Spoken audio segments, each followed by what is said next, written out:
conocer tensión, compresión y presión interna.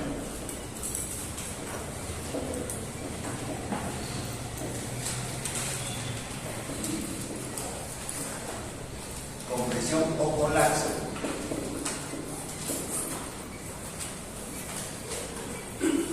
Estas tres variables se necesitan determinar y están dadas en las tablas de los manuales de materiales para saber sus límites, hasta cuánto pueden soportar ese casing al ser tensionado, el casing al ser comprimido o colapsado, se colapsa,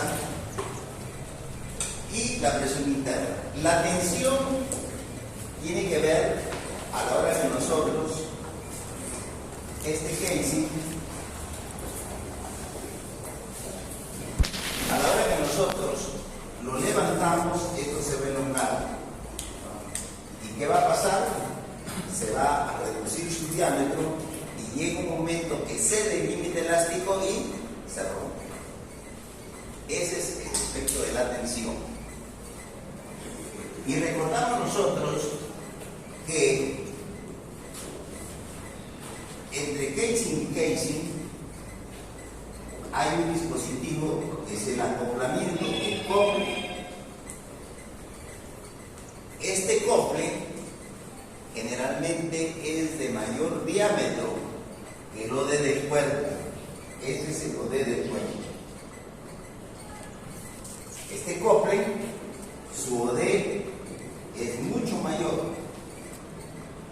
Y por eso decimos que cuando nosotros vamos a bajar un casing en un hueco que hemos perforado, hay que determinar cuál es el menor diámetro del hueco para poder bajar el tipo de casing, porque cada diámetro de casing tiene un diámetro de un poco. Entonces, si nosotros hemos perforado en primer caso, un caso ideal, un hueco, aquí está el lodo, uniforme de diámetro D, entonces nosotros podemos decir, aplicar la teoría, que la diferencia entre el OD del cople menos el OD del hueco debe estar entre 1 y 2. ¿Para qué? Para no usar un casing más de mayor diámetro, que eso hace que el costo sea mayor, o para usar más cemento o menos cemento. Esta regla básicamente es la práctica en la que si nosotros tenemos esa luz entre esta luz, entre este es el hueco y este es el casing, si esta luz está en este rango de 1 a 2 pulgadas, el cemento se va a posicionar bien y el tubo va a quedar bien adherido. Si nosotros tenemos esta figura, que puede darse porque el hueco, el pozo está desviado y el tubo se recuesta, aquí va a entrar menos cemento y esto va a ser un problema para la cementación. Y el otro caso es que tengamos el hueco acá y aquí está el casing, tremendo espacio. ¿Qué vamos a hacer? Vamos a tener un mayor volumen de cemento. Mayor volumen de cemento y no se va a adherir bien, porque el casing tiene que adherirse, este casing se tiene que adherir, este casing, uno, aquí está la formación, este es el hueco. Este casing se tiene que adherir primero cemento se adhiere al casing y luego el cemento se adhiere a la formación. Ese es un buen trabajo de cementación. Si el cemento está bien adherido al casing y que lo miramos con el registro CBL, Cement Bond Block, y si vemos que estas lecturas en el CBL son menores de 10 milivoltios, quiere decir que tenemos una buena adherencia al casing. Si son mayores de 10 milivoltios, quiere decir que aquí no hay buena adherencia. Y el otro registro que lo vemos acá se llama el VDL, Variable Density Lock. Variable Density Lock. Acá, Cement Bond Lock. ¿Qué ve? La densidad de ese variable. ¿Por qué es variable? Porque varía. De acuerdo a la adherencia del cemento a la formación, vamos a tener, si es una señal tenue, que no se ve bien, o nada se ve, no hay cemento. Pero si una señal bien impactada, o sea, usted ve bien la señal, quiere decir que ahí hay buen cemento. Pero si ve una señalcita, aquí no hay cemento. Eso lo vemos con el registro CBL-PDL. Toda cementación tiene que cumplir esta tarea de que el cemento se debe adherir bien al casing y se debe adherir bien a la formación para que se forme un sello hidráulico, para que si aquí hay gas, este gas no se canalice y se vaya hacia la superficie. Todo, si hay agua, el agua no se canalice. Para eso tenemos que hacer un buen sello hidráulico, y ese sello hidráulico es la cementación. Entonces, cuando nosotros bajamos el casing, ya respetando esta relación, y pudiera ser que tengamos que retirar ese casing y que el pozo se haya derrumbado, acá hay derrumbe y agarre al casing, lo presione y queremos levantar ese casing, allí donde entra el concepto de este término, tensión. ¿Hasta cuánto puedo tensionar ese casing de tal diámetro? Tablas, entonces, tablas, que es la que tienen que tener hasta la mano. Tabla 2, tabla 1, que es un tubing. Es lo mismo que estamos hablando con casing, estamos hablando con casing. Tabla 1. Tabla 2, tabla 2, tabla 2. Desde la 2 hasta la 5 tiene que ver con casing. Tabla 2 hasta la 5, casing. Tabla 6 tiene que ver con capacidades de los qué capacidad tiene las tuberías o los casing. Y la tabla 7, capacidad anular. ¿Cuál es la capacidad que hay entre un tubo y otro tubo en el espacio anular? Para determinar estas tres propiedades de tensión, de compresión o colapso, o de presión interna, están determinadas estas tres propiedades en función de quién, de los OD, del OD, el diámetro exterior de este diámetro del casing. Este OD no es del cople, sino del casing. El OD, su peso en libra por pie, y su diámetro interior, ID.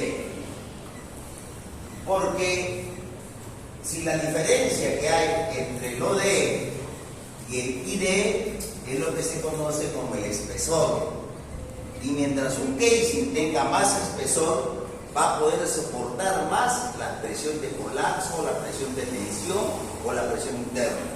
El colapso es esto: está bajando el casing y el lodo ejerce una presión y esto lo deforma. Ese es el colapso. El grado de evitar que se deforme el casing interiormente es lo que llamamos el colapso. Y el responsable del colapso es la presión hidrostática que ejerce el lodo. ¿Por qué? Porque la presión hidrostática se da en cualquier dirección. Puede ser horizontal, vertical, en cualquier dirección, de acuerdo a la teoría de los fluidos. Bien, y el tercer caso, acá nosotros la presión interna es al revés. Nosotros tenemos el tubo, metemos presión y esto se hace esto, lo contrario de colapso, se expande y se rompe. Entonces vemos nosotros que estamos metiendo presión, vemos una carga de presión, sigue inyectando y se cayó. ¿Qué quiere decir? Se rompió. No soportó esta presión, hasta aquí llegó. Todas las tres variables están en función del OD, del peso. Y hay que leer bien en la indicación de la tabla el peso, libra por pie. Y allí en esas tablas que ustedes tienen es el peso en libra por pie, incluido el coupling. Ahí dice which coupling. Tabla 2, tabla 3, cualquiera de ellas.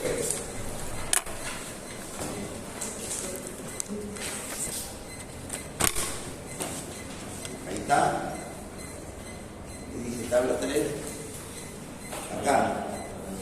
Y acá dice, primero, SAI. Todos se repasen ahí, 2. Vamos a leer la tabla 2. ¿Ya se ubicaron? Ya. Primero, OD. SAI OD, que es el diámetro exterior del tubo, del cuerpo. Ese OD se refiere al cuerpo. En este caso, de 5,5 la tabla. Y hay diferentes grados. Esos grados están en relación directa con el espesor, o sea, el OD menos el diámetro interior. Entonces ahí tienen ustedes, primero en 5,5 tiene un J55 de 14 libras por pie, y acá arriba que dice WT es weight, peso, que dice por libra por pie, que dice which con el case, o sea, ese está con coupling. Esa tabla, ojo, hemos visto problemas tan elementales que los ingenierazos hacen su trabajo y no se dan cuenta que dice sin coupling. Ese peso es sin coupling. Y entonces, toda la mayoría trabaja con coupling. Y cuando dicen, no, puedes templar, ¿cuánto es lo máximo? Por ejemplo, yo puedo templar para un casing de 5,5 de 14 libras, donde dice la tensión, Young Stretch. Y siempre vemos que tanto la presión interna como la tensión dice en el coupling, primero en el cuerpo, el kill point es del cuerpo, y luego acá está con los couples, couple corto, couple largo y el couple butters. Por ejemplo acá, el cuerpo soporta 222 milibras, pero si yo le bajo con un couple corto, solamente soporta 172 milibras. No hay couple largo ni butter para ese casing de 14. Quiere decir que ustedes, ¿cuánto es la máxima tensión que deben templar? ¿Cuánto sería? ¿Cuánto sería la máxima tensión que ustedes van van a templar para que no se rompa ni el cuerpo ni el cople? 172 mililitros. Porque si ustedes pasan más, el cople voló. Y el cuerpo puede soportar, pero ya voló el cople. Ya se rompió. ¿Se dan cuenta? Entonces, eso es lo primero que nosotros tenemos que ver. Ahora, como estándar, como un estándar muy general, se aplica valores netos reales el 20% de lo que dice la tabla. ¿Por qué? Ahí es donde dijimos que ese 20%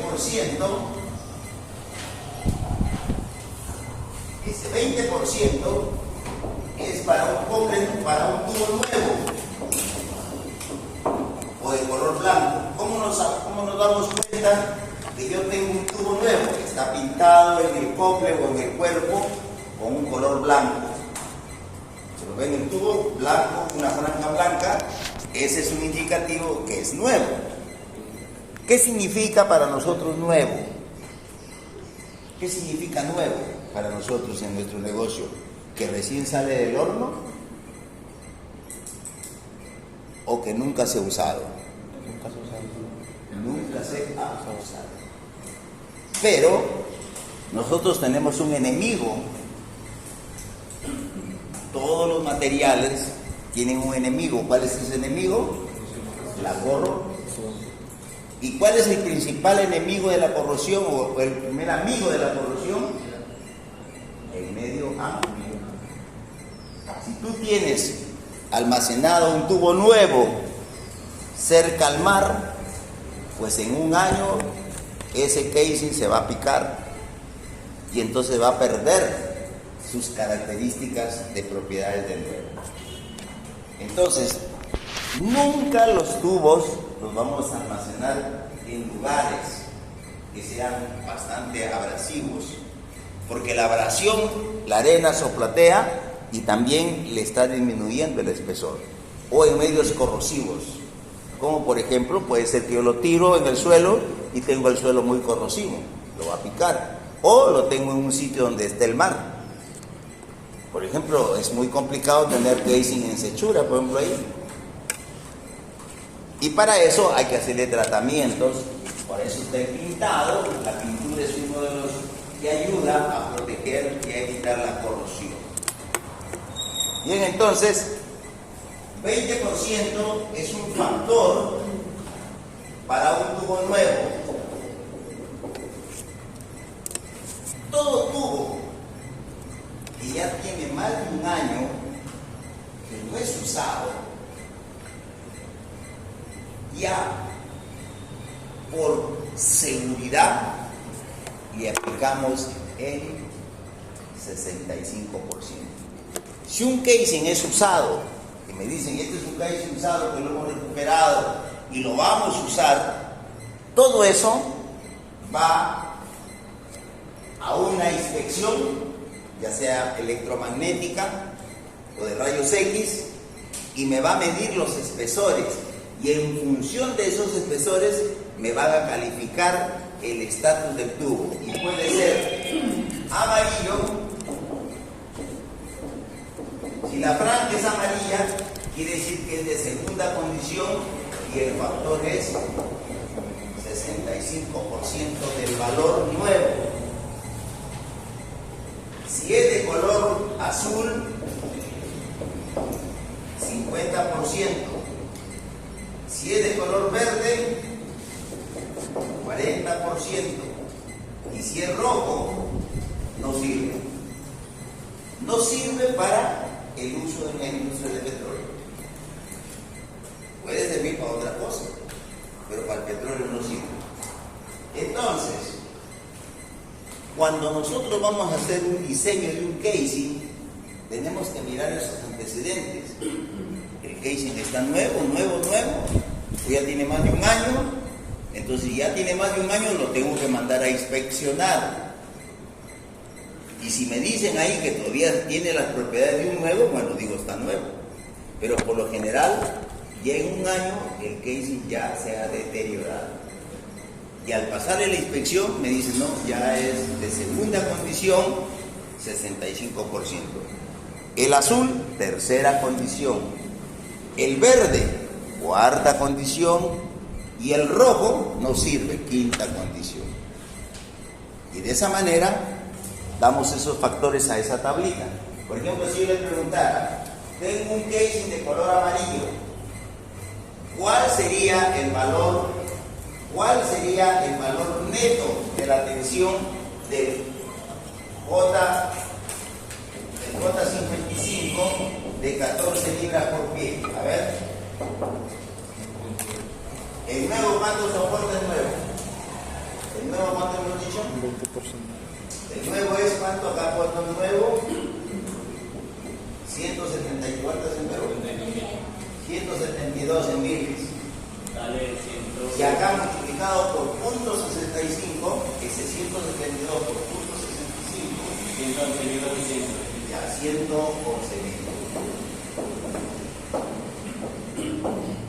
de libras de tensión. Y entonces ustedes no hacen su diseño con este valor, sino su diseño con este valor. Por eso, que lo primero cuando vamos a diseñar, tenemos que hacer la tabla real. ¿Cuáles son los valores reales que va a soportar un casing? Tanto de tensión, de colapso y como presión interna. Y da la conclusión que ese color amarillo que me han hecho la inspección me afecte cada uno de sus variables: tensión, compresión o colapso o presión interna. Por ejemplo, en ese casing, ¿cuánto es la presión? El nuevo es 177 miles de libras. ¿Cuánto es la tensión? ¿Cuánto es la compresión o tensión? La viga, colapso. ¿De 14? Colapso. 3120. 3120 PSI. ¿Ya? ¿Y ahí qué dice la presión de colapso? ¿Qué dice en la columna? ¿Es cuerpo o dice cople? ¿Qué dice ahí? Presión de colapso.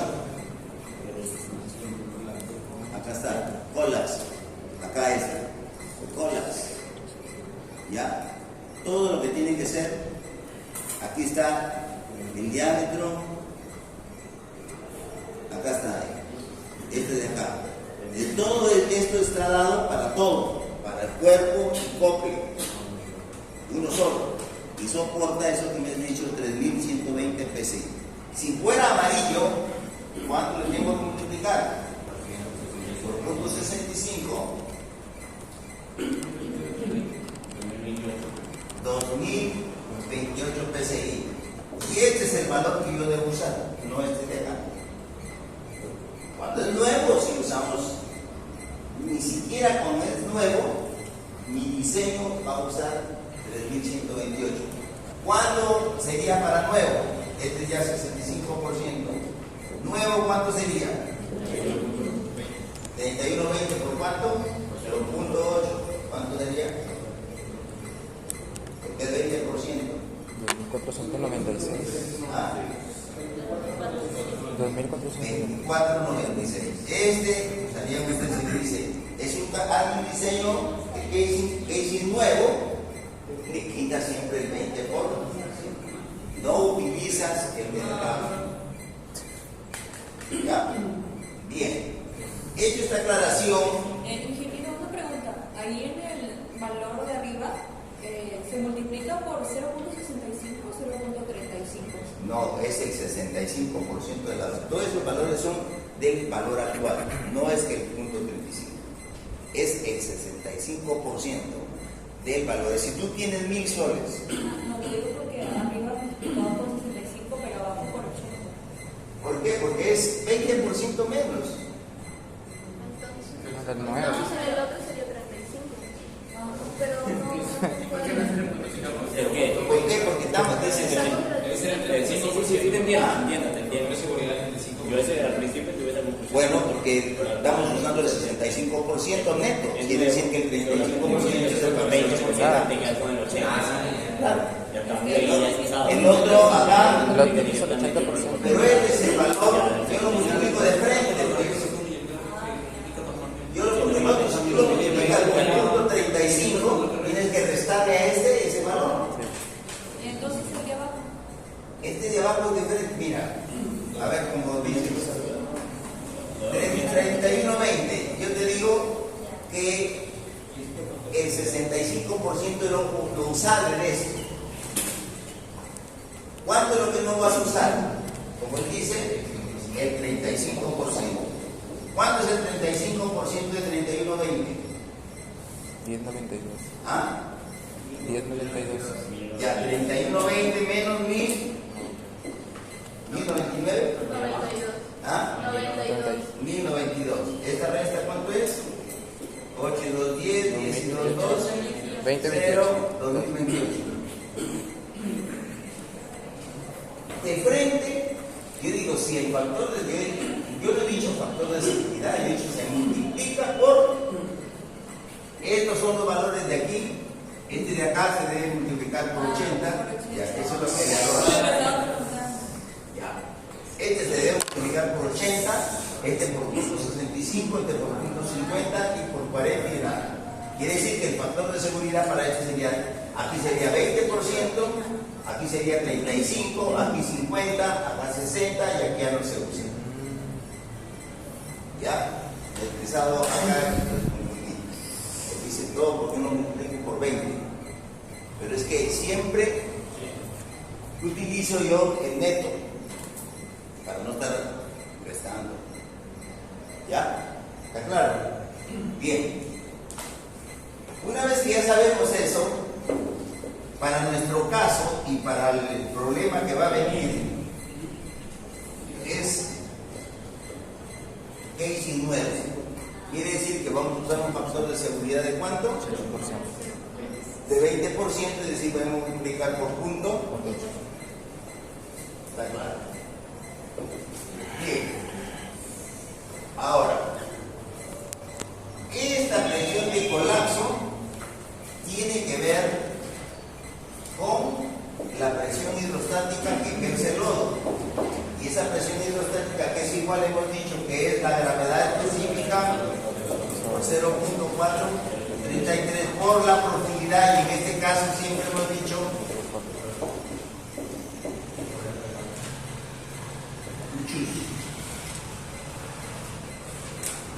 esta es la profundidad total que está soportando el case. ¿Y qué hemos dicho acá? Yo tengo el hueco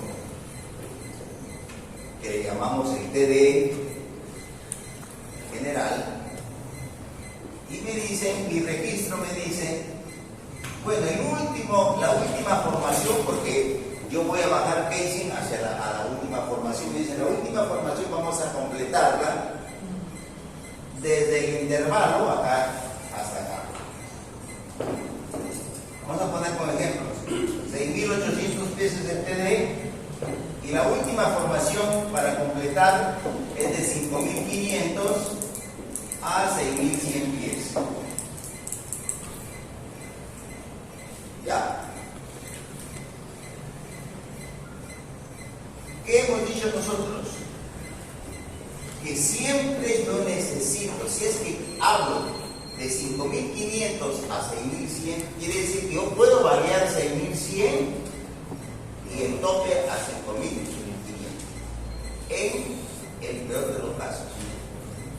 Entonces yo siempre digo, de este fondo, la teoría me dice, deja tú 200 pies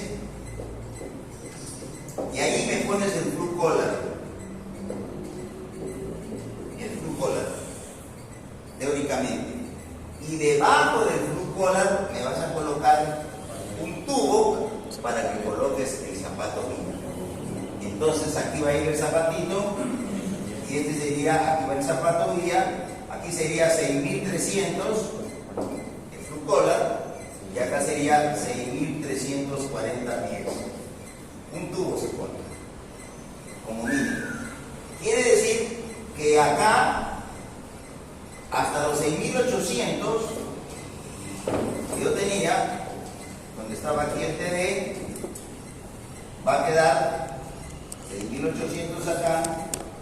Quiere decir que todo este espacio lo tengo que drenar con cemento y va a ser de 6.800, 500, de 460 pies que lo voy a tener que rellenar con cemento. A la hora que yo voy a cementar mi pozo, voy a tener que dejar un tapón acá de cemento porque esto yo no lo voy a usar.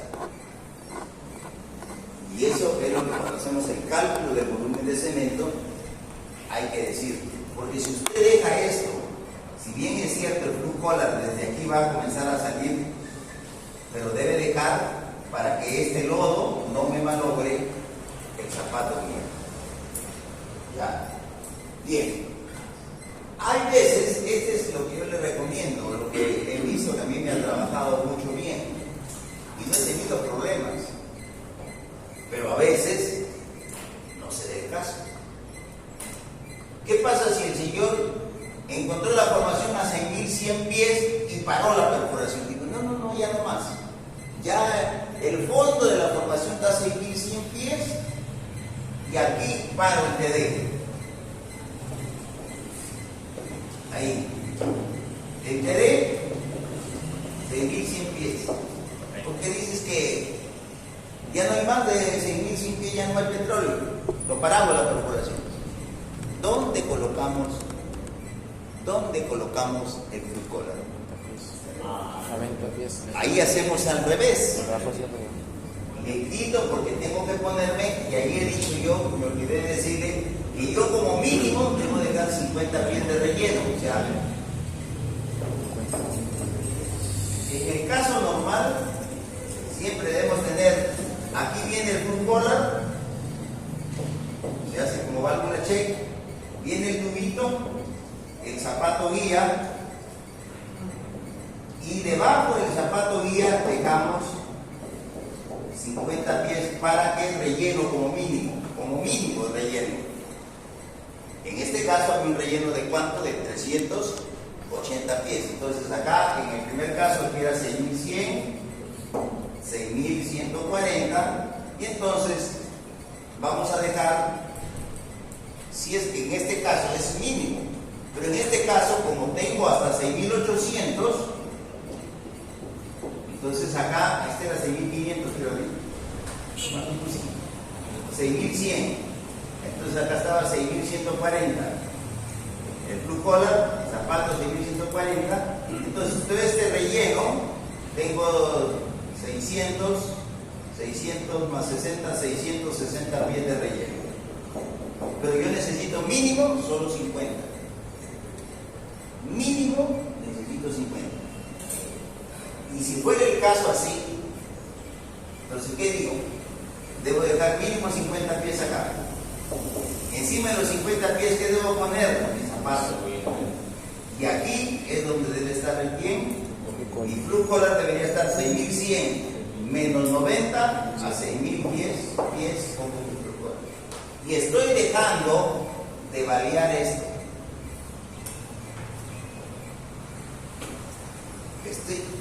Si acá hay petróleo, lo pierdo, ya no lo puedo sacar. Por eso, que cuando vamos a parar un pozo es un pleito entre el ingeniero de petróleo y el geólogo, y el de perforación. El de perforación, porque ponte que si él está perforando con un equipo que su máxima capacidad es 6.000 pies, y tú le has dicho, sigue 6.100, y dice, no, el equipo se me cae y paro la perforación. Ya encontraste tu forma, para. Pero si dice, no, que yo quiero 200 pies de cola, se cae el equipo, no te obedece y él da por terminado el pozo. Entonces, por eso es que cuando se hace el diseño, la programación de la perforación de un pozo, hay que ver, el geólogo tiene que tomar un riesgo, qué posibilidad hay porque si esa formación la encuentro a esa profundidad o la puedo encontrar más profunda. Entonces me llevo un equipo de más capacidad. Ese equipo de más capacidad me va a cobrar más, porque ellos cobran de acuerdo a la capacidad. Un equipo de 4,000 pies te cuesta una tarifa $600 la hora, uno ya de 6,000 ya te cuesta 800, uno de 8,000 ya te cuesta $1,000 la hora. Pero eso es lo que tenemos que tener. Por favor, quiero el primer caso teórico. Si yo puedo hacer este diagrama y tener esa luz mínima de 50 pies, en este caso el TD sería a 6,190 pies. Hasta ahí perfora nada más. No perfores hasta 6,800. Perfora. Ahora, ojo, que la parada del pozo no se hace. Es previa a los registros. ¿Cómo se sabe que vamos a parar el pozo? ¿Mediante qué cosa? Las muestras de canaleta, es decir, las muestritas que vamos sacando, vamos viendo si hay fluorescencia, si hay bichos, si hay areniscas, y en base a eso paramos la perforación. Yo en dos ocasiones,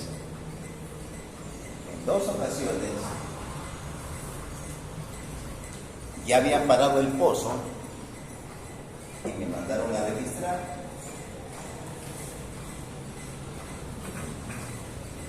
Y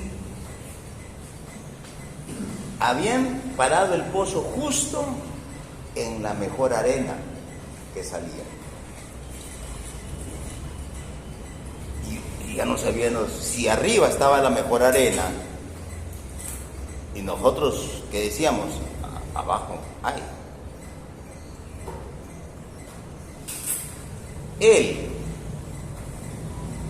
Y allí salió una recomendación, que el equipo de perforación salga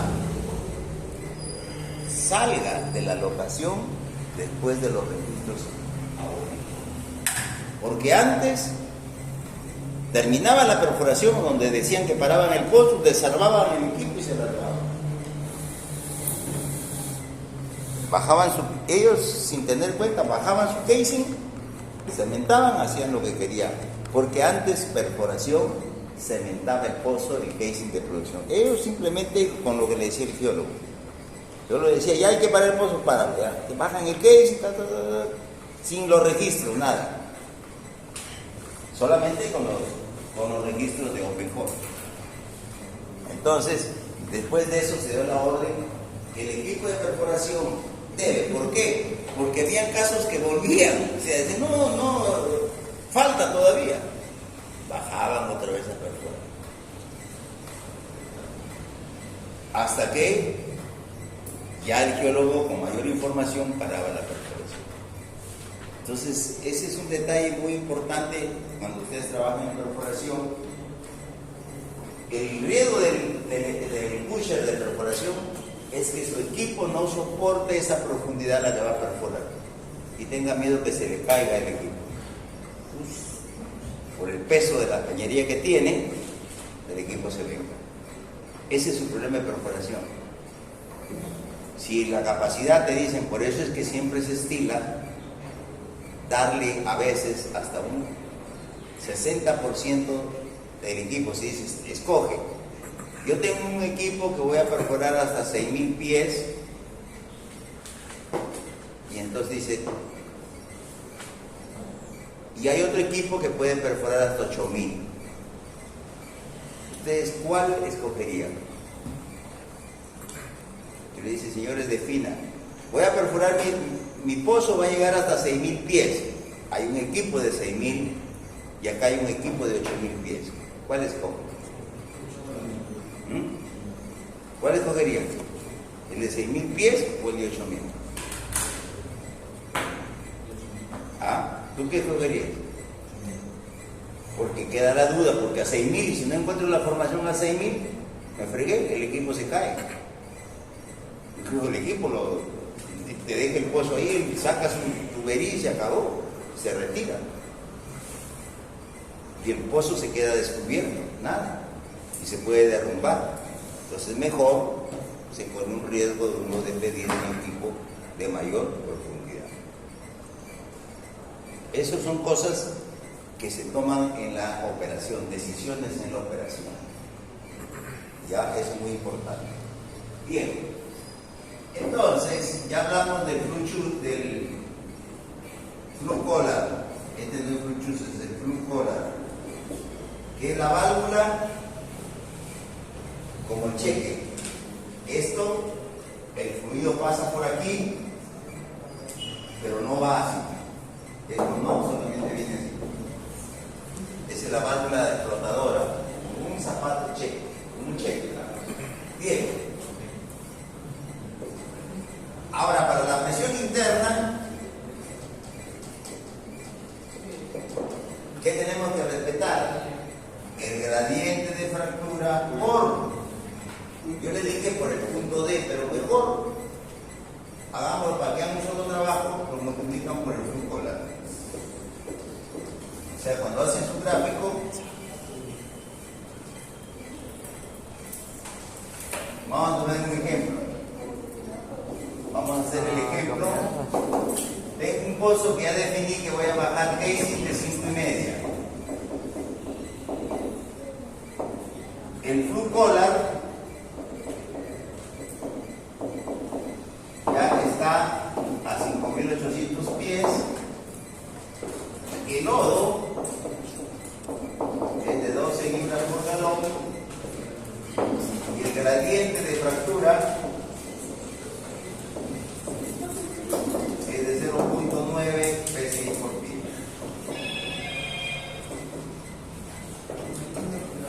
Diseñemos ese casing. ¿Ya?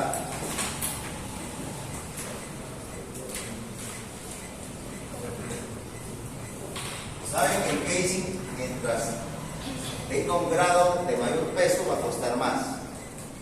Y el diseño del casing es buscar la sarta más económica, pero que cumpla con los parámetros que yo necesito. Entonces, lo primero que tengo que hacer es determinar, antes de ver, determino mi presión hidrostática.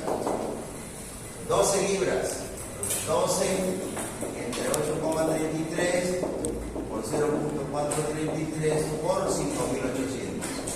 ¿Cuánto te da?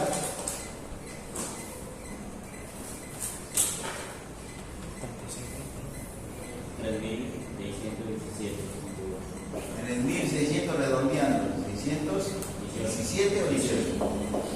18 PSI.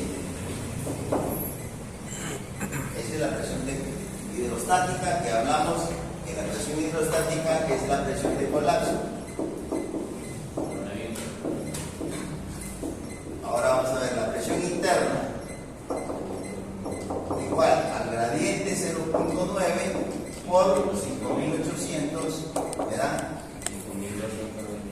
5.220 pesos.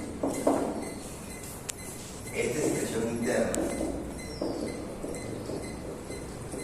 Bien, entonces ahora, si nos han dicho casing de 5,5, ya nos dieron el diámetro, entonces comenzamos. 5,5, cuota 55. Nuevo. Cuota 55 de 14 libras por pie. Vemos acá cuánto es la presión de colapso,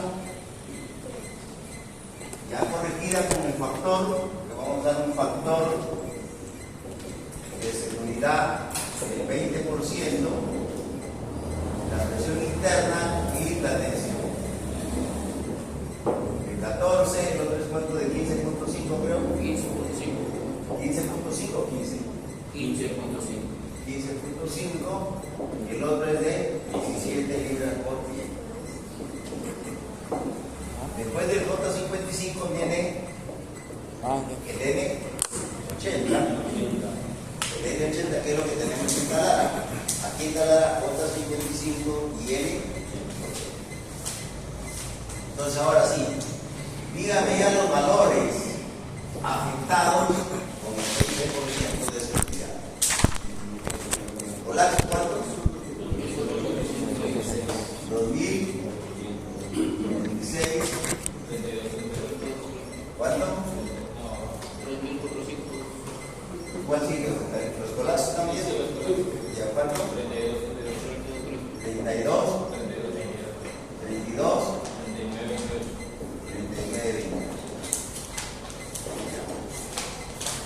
La presión interna. 3.416. Ah, 3.416. ya. 1000, 3.848. 48.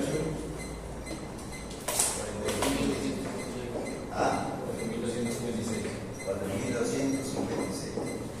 Miren, aquí que puedo ver yo lo siguiente. En el fondo, yo necesito que mi presión al colapso, que yo necesito que soporte 3.618.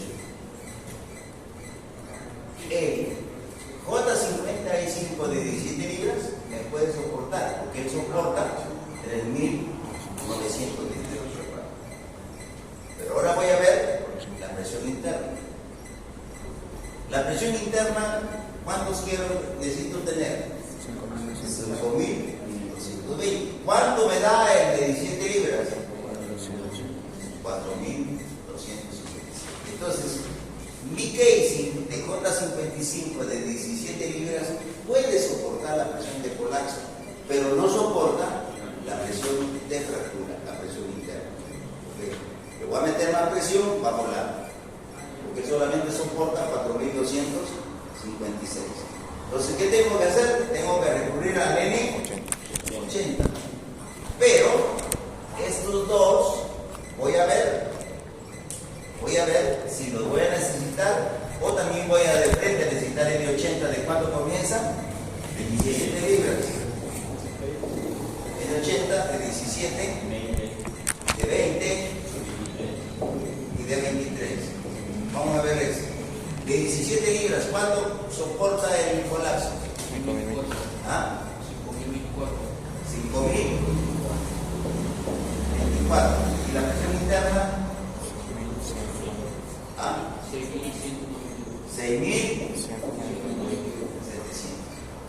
Quiere decir que no necesito de 20 ni de 23, porque ya, si yo en lugar de usar J55 de 17 libras, de frente me voy y uso N80 de 17 libras, ya estoy. ¿Ah? 1.194.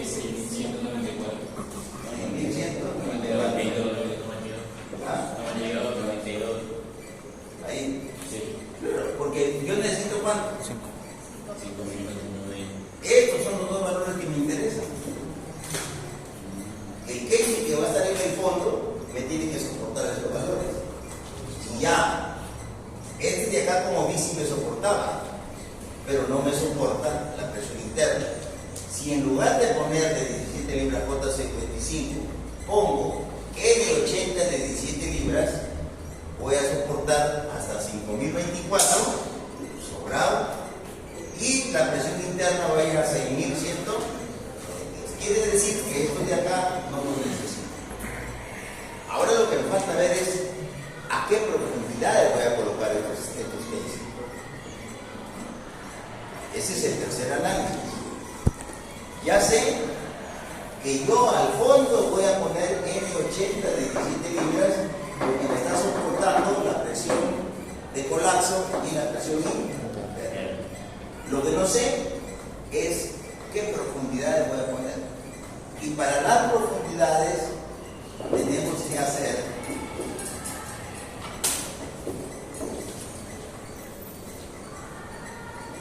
el gráfico.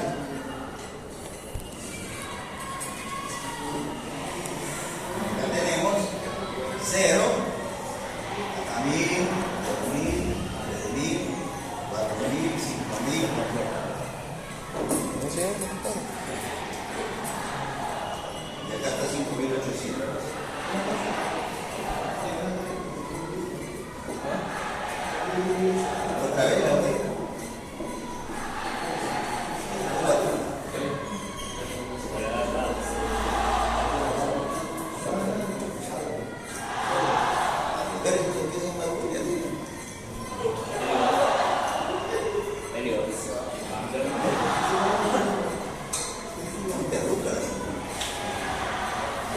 Bien. Secado. Por favor, esto quisiera para recalcar bien. Y acá va a estar la presión. Como yo necesito más de 6.192 que tengo en 17 libras, puedo ponerle hasta 7.000 de presión. Acá por 1.000, 2.000, 3.000, 4.000, 5.000, 6.000, 7.000. Puedo poner acá 1.000, 2.000.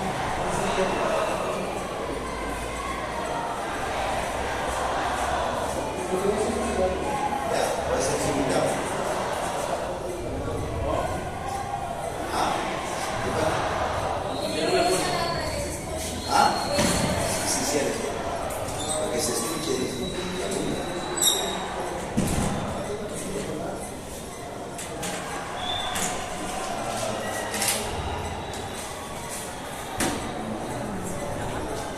Ya.